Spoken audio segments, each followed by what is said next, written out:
Welcome back, everyone, to Pontus Fathom Hobbies. This is Season 7, Episode 7 of Tainted Grail, Fall of Avalon, and we are continuing our journey. We've got, last round we had Maggot and Bayor.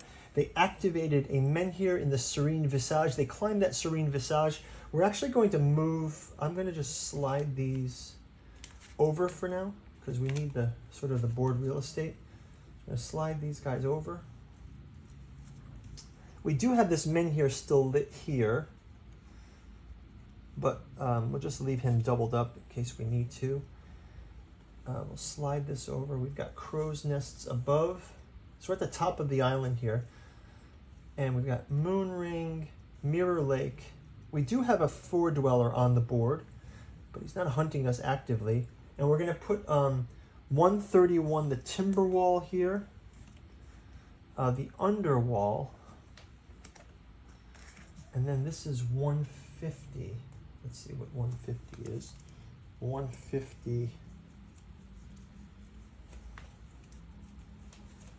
140. 190. We'll find it in a second. 135. 158. Value of the Guardians. Whoa, whoa, whoa, whoa, whoa, whoa, whoa. This is pretty wild. So this is here. 150, the value of the Guardians. Okay, so I think we're going to move to Timberwall to start at the start of our turn. We do have to reduce these men here, so this one was go down to 5. This one will go down to 4. This one will go down as well. And let's move our characters down to, so this 4-dweller will go this way to move up and around. Our characters will move to the timber wall. We'll take our random event of the day. We have a thunderstorm. We're going to lose a health each because of travel. And Maggot, Bayor loses 2 because of his wound. We do have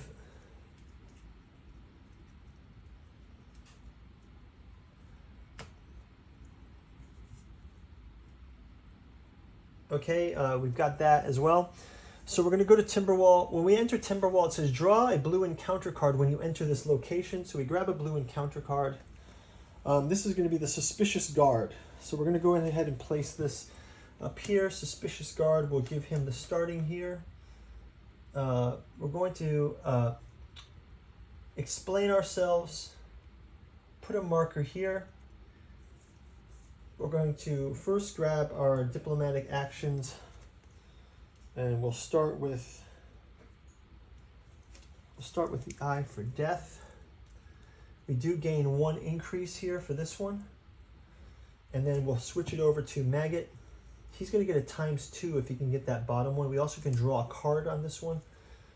So, and we'll have Maggot go ahead and Maggot's going to go Heroic Presence. He's going to put Heroic Presence here. He's going to get 2 up as well, so 1, 2 up. And that means we've cleaned up the top. That means we've gotten to the goal. And it's on the top, so we win. We're going to get 1 reputation. So the Suspicious Guard is no longer suspicious of us. He lets us through. And we've cleared that encounter. We'll go ahead and read about the timber wall. Now, we've been to the timber wall before, but I think it was really early in the game, so we're kind of returning to the timber wall, much more experienced and much further along in our journey. The timber wall says, with its back resting against the safety of an impassable 4-dweller fortification, Timberwall climbs so high it's visible for miles away. The people of this city resemble their home, opportunistic, proud, and clinging to any advantage they can wrestle with in the brutal world. If you have Lost and Fallen Part 2, Lost and Fallen Part 2, remove this location guard and replace it with 137. Other words, if you have Part 3 of Lost and Fallen status, we don't have any Lost and Fallen. Just go to verse 1. Right now, Timberwall citizens seem out of luck. As you approach, you notice the drawbridge is closed. The tents of an enemy army surrounding the wall. You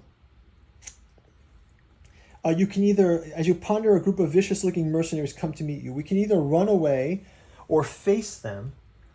Oh, I'd rather just run away. If we move your character to the lowest numbered revealed location to Timberwall, exploration ends. So we're going to go here to the Underwall, and that's going to make our exploration end. But, however, I think that we'll just kind of continue on the next day here. So let's clear our health. We'll update ourselves.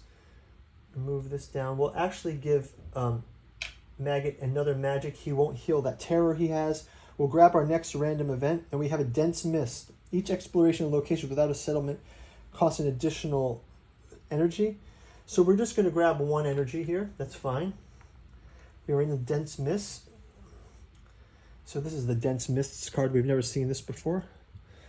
And we are at the Underwall. We can gather foods here, but I think we're okay for food right now. So let's go to 111 Underwall. 111 Underwall.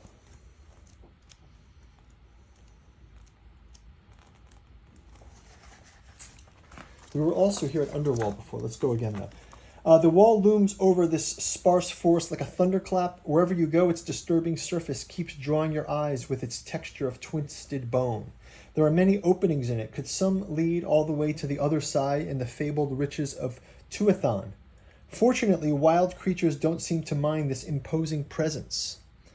Could some glades and groves are full of prey.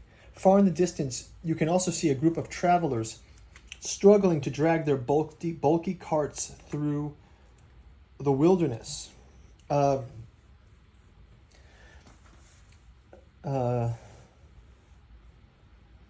We can approach the travelers, sit down and admire the wall. Do we have council status? Council status. Council status. If you don't have part 1 and 5 of council status, go to this. We're going to sit down and admire the wall to start with. So we'll go to that, and it's, let me just grab this menhirs. Actually, we had to reduce this menhir down to 2 now. And this one down to, we forgot to, it's a new turn. So let's reduce these menhir down to 4. This menhir is down to here. And this one is down to 2, but we're going to borrow the coin for a second. And do our mapping here. It's 4, 3, 5, 4, 3, 5.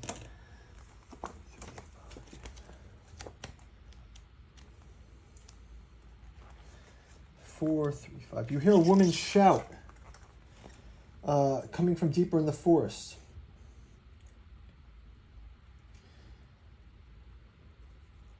Go to verse 4:10. Okay,